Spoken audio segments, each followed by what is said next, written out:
Tēnā koe, Mr. Speaker, kia ora tātou katoa I tēnei pō. Ko tuake me te āhua wangawanga o te ngākau mo te āhuatanga o tēnei pire. Nā rungi te aha, nā rungi te mea ko tau āhua nōra mō me ki mo tēnei momo kāwanatanga me ki. Ara ko whakakorengia ko nā whakaaro o te hunga kāinga o te tangata whenua. Kāmutu ko whakakorengia o rātou tūmanako, o tātou tūmanako, o roto I ngā whiriwhiringa o te committee. Mr. Speaker, I rise to speak to this bill with, as I say, some considerable discomfort in the sense that for yet again we come to the context of local government and find that the views of tangata whenua have been pretty much largely minimised and discounted. The challenges laid out in submissions ignored by the majority of the committee. So it was for that reason that the Māori Party made the decision to submit a minority report alongside the views of others in the Local Government and Environment Committee. Mr. Speaker, in that report I noted that there are some key areas in regard to the Local Government Act 2002 that must be addressed, but none more so than that of tangata whenua participation and involvement at local government level. And so, in the light of the views of the mana whenua being silenced from the record, Sir, I want to bring some of the key points from the submissions back into the discussion and to the debate. Mr. Speaker, this House must take note of the words of Te Ora o Manukau that if public participation is marginalised in local authority decision-making, the utilisation of the Treaty of Waitangi models of maintaining effective working relationships, as well as government aspirations of effective community engagement, are further undermined by this bill. Indeed, Sir, the analysis of Te Ora o Manukau is, and I quote, "This bill is a lost opportunity in that it does not make any proposals that will result in improved Māori health. Indeed, the proposals restrict participation overall in the local government processes," end of quote. Mr. Speaker, in the Māori Party, we do of course acknowledge that there are some local authorities that engage with tangata whenua in positive ways. But there are also some local authorities that are distinctively lagging behind. Ngāti Haua tangata whenua and other Whanganui River tribes gave a very strong message about the implications that this bill will directly impact on the lives of Māori. To quote from the submission, the bill removes the means whereby Whanganui Māori continue to hold customary rights to the Whanganui River and its tributaries and other taonga, end of quote. Mr. Speaker, Ngāti Haua and the Whanganui River tribes were united in their concerns about the ways in which the proposed legislation addresses matters of water management and in particular how that will impinge on their claim for the Whanganui River. It was their view that the Crown must acknowledge its treaty obligations to consult on any of the activities that may impact on treaty claims. Ngāti Haua and the Whanganui tribes are concerned that at no stage have they been consulted on the impacts of the proposals within this bill on their claim over the Whanganui River. So that the concerns about the provision of water services permeates throughout the bill and were raised by a number of submitters, and of course colleagues from across the board have also mentioned some of this in the debate tonight. We take into account the points raised by Te Wai Māori in that local government cannot deal with fresh water in isolation from Māori, and that Māori have an ownership right on the water that is subject to this bill. So a major concern in this bill is that it proposes actions which, in the opinion of Te Wai Māori, will serve to privatise water services. The increase in the terms of contracts from 15 to 35 years and the delegated management illustrates the creation of a form of privatisation which is often described as public-private partnership.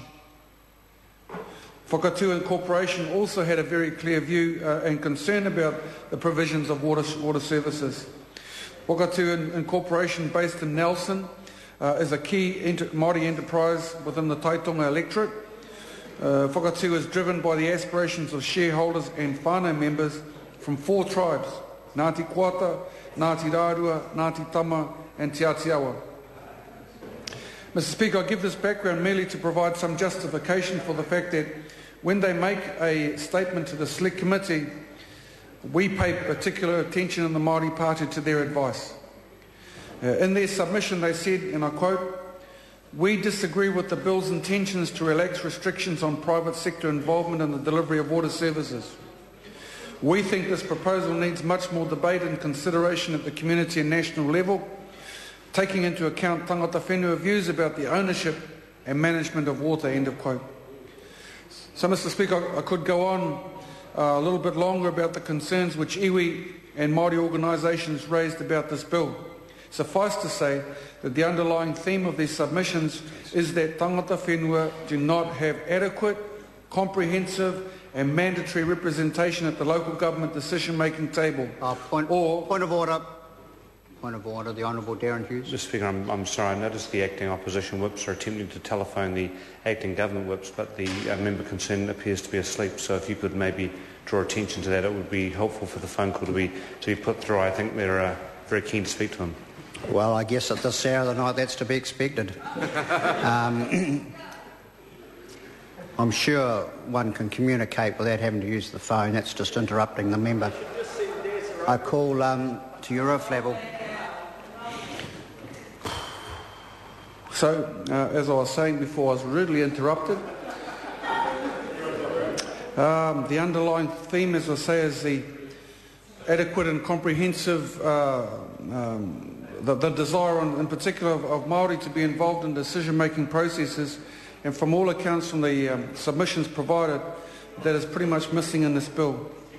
Mr. Speaker, it is acknowledged by almost everyone, except perhaps the local government minister, that at the local government level, tangata whenua have been... Sorry, I'm just trying to... At the local government level, tangata whenua have been unfairly, inequitably and disproportionately underrepresented across selected councils. In general, less than 5%, Mr. Speaker, of elected local councillors in any term of local government representation have been Māori. I say again, 5%.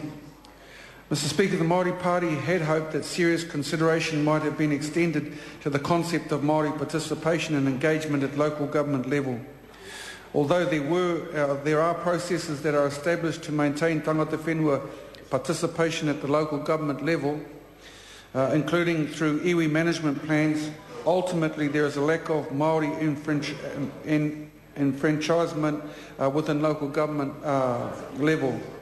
And so it was ultimately extremely disheartening that Māori participation in local government was not given more thought by the committee. Mr. Speaker, we have therefore raised three serious and long-standing concerns which we did raise throughout the first reading and through the committee stages, and I just want to revisit those in closing. The first is the issue of the lost opportunity of improving relationships with Māori at local government level. I've given the background to that, no more to be said. The second is the issue over the provision of water services. Whilst major concerns have been raised in the submissions over the provision of water services, these have for the most part been ignored, sir. Only one further amendment has been made to the provision. This amendment will prohibit the sale of existing local government infrastructure to a private partner, except where the local government organisation reasonably believed that the sale was related to the joint arrangement and desirable for the success of the arrangement. That appears to bring with it a level of looseness that will not provide any assurance to Māori submitters that their rights to treaty-based processes have been respected. In closing, sir, the third issue is about the broader context of community outcomes. As a result of this legislation, there will be no new definition for community outcomes. Under the new there will be a new definition for community outcomes. Under the new definition, community outcomes are, quote, those a local authority aims to achieve, replacing the definition in the Act of Community Outcomes as, quote, those the district or region has identified as priorities.